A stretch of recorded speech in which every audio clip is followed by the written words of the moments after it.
Je vais vous présenter la méthode à suivre lors de votre épreuve de BTS. Alors la première chose à faire, normalement il est noté le nombre de pages, donc c'est vérifier que vous avez toutes les pages.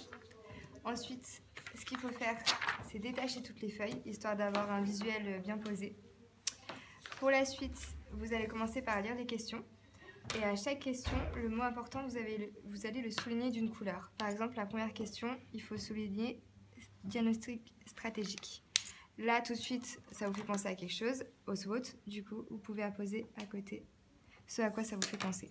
Ensuite, la question suivante, ce qui est important, c'est le mot stratégie.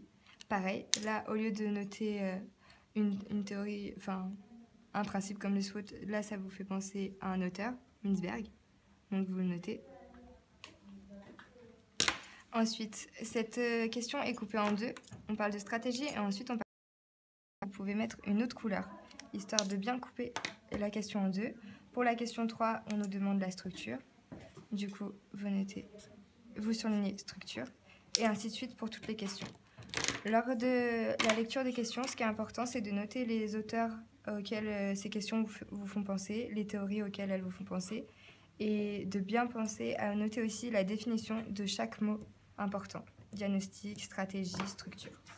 Une fois que vous avez lu toutes vos questions et surligné des couleurs les mots importants, les mots auxquels il va falloir répondre, vous laissez vos questions à côté de vous pour les avoir toujours sous les yeux. C'est très important. Ensuite, vous prenez les documents, vous les lisez attentivement, pas du tout en diagonale, vraiment mot par mot, et vous surlignez les choses qui vous font penser aux questions précédentes que vous avez lues. Vous faites ça avec tous les documents. Une fois que vous avez toutes les petites couleurs de vos questions sur vos documents, vous pouvez commencer à rédiger. Et l'important à la fin de tout ça, c'est de se relire, notamment pour les fautes d'orthographe. Voilà.